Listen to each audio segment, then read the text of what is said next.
Hey my loves, good afternoon. How y'all doing today? So y'all, I was sitting here thinking back on the story I was telling y'all about when the narcissist apartment had caught on fire and how I went to the hospital to see him, and I came in from out of town because it was also my family reunion weekend, and one of his supplies walked up in the room. Yeah. So I got the light bulb went off about that story, and I'm just like, you know what?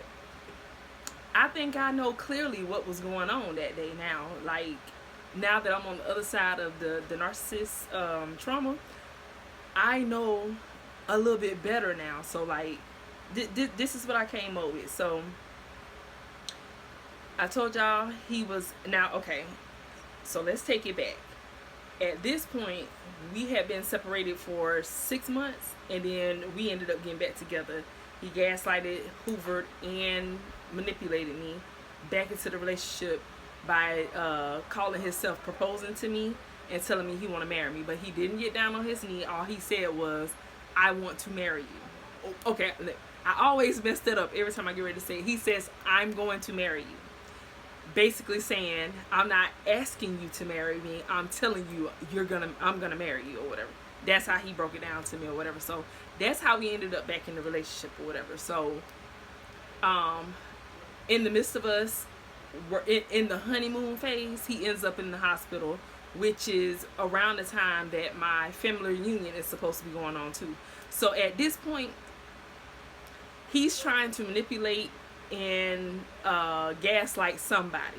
At that point, I didn't know who it was he was gaslighting and hoovering or whatever. So he definitely was gaslighting the other supply who showed up to the room.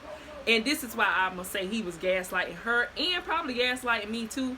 Nah, because when I think about the story some more, it was the both of us he was manipulating and gaslighting both of us at the same time. So like, you be thinking that you ain't met the supplies, and if your narcissist was I don't care person, had a nonchalant attitude about everything, then 9 times out of 10 you done met some of their supplies. And with him, he did, but he always would tell me that the supplies were his prayer warriors, or they were family, or they was friends, or they're people he take care of, or it's people he helped, or whatever. It just was never another girlfriend or somebody he got relationships with or whatever. It's always something innocent and don't sound so, out there, like that'll make him sound like he's a cheater or a liar or anything like that. So anyways, so when I got into town and I came to visit him at the hotel, at the hospital or whatever, it wasn't until the next day. Now when I seen him the first night when I got into town, everything went smooth because it was kind of late. It was about 9 o'clock when I made it up to the hospital or whatever to see him. So if homegirl had been there or was coming there, she probably already came and then left or whatever. And so he made sure he got rid of her or whatever. Now the next day comes around. Now when I went to the hospital that night when I first got into town, he asked me, he wanted me to drive his car and he wanted me to stay in his room. So I stay in his room, I drive his car or whatever. When I came down, I had a rental. My brother was with me. We had already made arrangements to get a hotel, and so he was like, well, let me, so he does these grand gestures when we get back together or whatever. And so being that this was going to be the first time we see each other coming back into the relationship, he's doing all these grand gestures to make it seem like, oh, he's changed and he's better now, and he's, he the man that I want him to be now, basically, or whatever. Gaslighting, manipulation, and hoovering. He's still, in the honeymoon stage where the mask ain't falling off just yet. He's still, getting me hooked around his finger again. So I'm talking kind of fast because I'm trying to hurry up and make the video not be so long because I don't know how much data is in this device that I got. So y'all bear with you, girl. I'm gonna get me a drive so I can, I won't have these problems. But until then, I gotta go with what I got. Okay, so like I said, he's still in the honeymoon phases or whatever, and so he's still trying to impress me at this time and get me totally locked in so that I'll believe that he has definitely changed and he's back on the right path or whatever. So I stay in his room or whatever, and he's renting a place from somebody else, so he actually has like a room. not his own, house or anything like that. So I go and stay at the room. Now at the room, I did see something that, made me go, but then all at the same time, because I was giving them the benefit of the doubt, because it was somebody else's place with their belongings still inside of that room.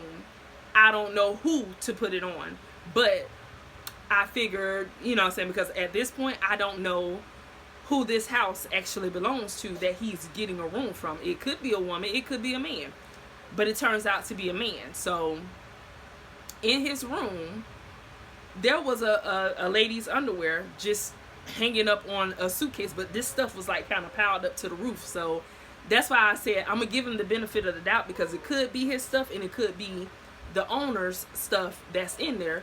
And then he could have, now that I'm thinking about it some more, the girl could have been staying there with him. Who knows? Because these are the kind of games that the narcissist that I dealt with, this the kind of games that he would play. He would literally be living with somebody else, and you would think that he is just roommates with them, but he's actually in a full-blown relationship. So, it could even been that scenario. But I'm going to go with what I think, what actually popped up in my head about the whole situation. So I was like, okay, this was when I was in the relationship. I'm not in the relationship now. So if this story is kind of throwing you off, you got to go back to my other videos so you can catch up and understand what I'm talking about right now, because I do have this video on here talking about when the narcissist house, his room caught on fire, and I felt like he was trying to blame me for it catching on fire or whatever, because he did the blame game, trying to make me feel bad and all this stuff. So there's these underwear hanging up on this suitcase that's like piled up to the ceiling, because like I said, there was other stuff in this room besides his stuff, so everything in there was not his. And so I just gave him the benefit of the doubt that it might have been the owners who live here who that belonged to or whatever. But then again, I'm like, well, I know who I'm dealing with, and I know he's a cheater, but I just wouldn't think that he would be that, I wouldn't say bold. Yeah, I would say bold. He would be that bold to send me to his room knowing he got these lady underwear hanging up in his room, and thought that that would be appropriate for me to go in his room and see. If you know that, because I didn't ask to stay in your room, you insisted that I stay in your room. And so with you knowing that you got that in your room, you should have thought twice about asking me that. And so I guess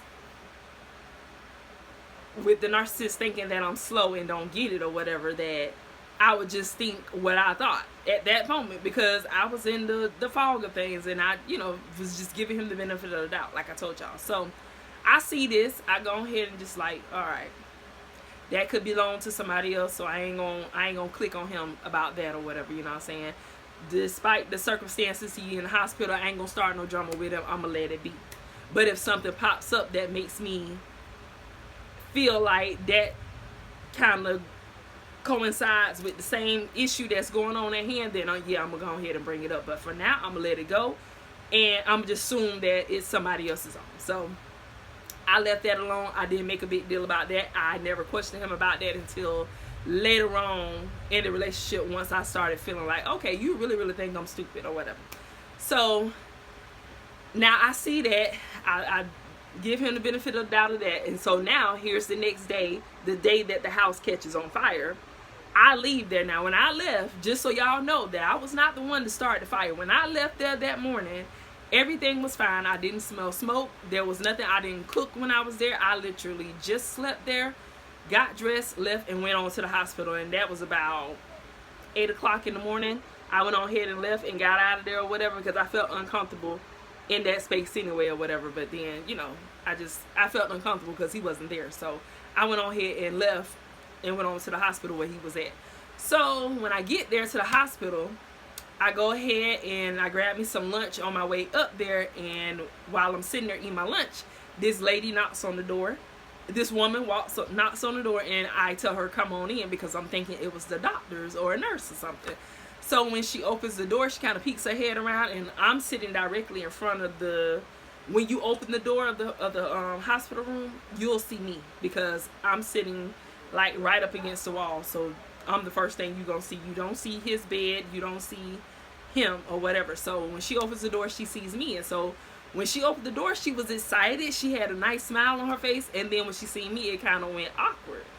And so now I'm feeling awkward because I'm just like, oh, well, who is this? Because, you know, every time I've told this man that he was doing something, now this is the very beginning of me going through him discarding me and hoovering me back in and all this stuff. So I don't really know what's going on, but I'm just thinking, you know, this is just a friend in my mind. This is just a friend, a homegirl who's here checking on him. But there was definitely an awkwardness in the room between the three of us. So the girl comes in, and her smile is now one of those awkward smiles, like,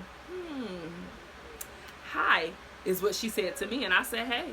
So now I'm closing up my food that I had brought up to the room with me. And now I'm sitting here like and getting my stance ready because I'm like, all right, well, I don't know what's about to go down in here. So she comes on in the room. At this point, he got up to go to the bathroom is what I meant to tell y'all. So before she came, he ended up going to the bathroom. So that could have been a thing too. Like, he could have had set that up. She could have told him. He could have known the whole entire time that she was coming up there, but because he wanted to throw me in her face, he let her walk right into that. You know what I'm saying? So like, he could have been texting her while he was, you know, while she was saying, hey, I'm on my way up there or whatever.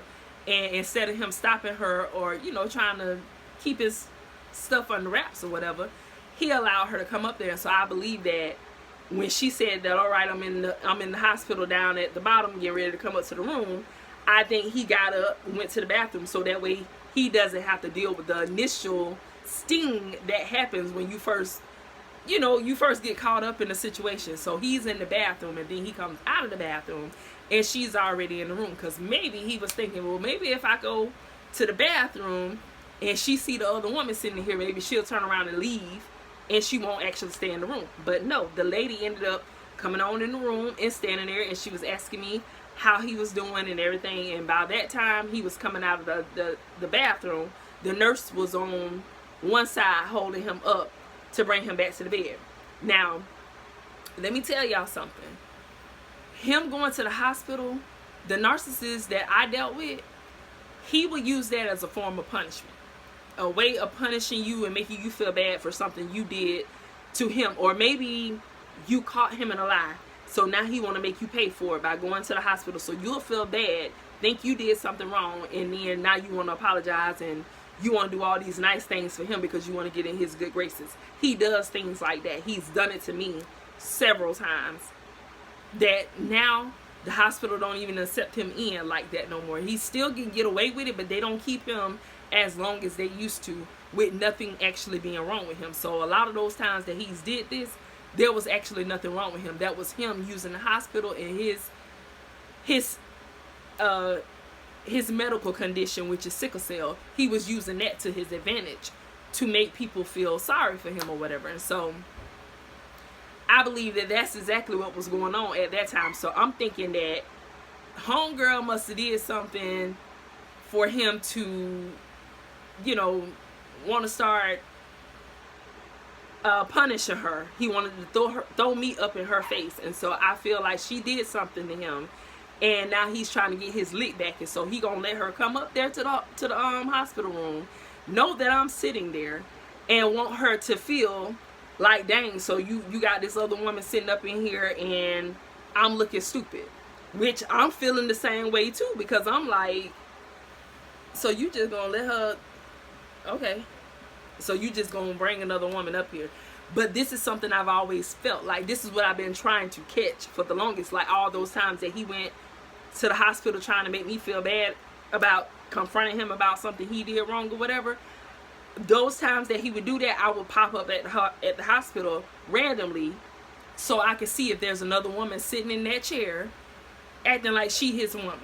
Because I know when I was in the hospital sitting in that chair, when that lady walked in, I was his girl.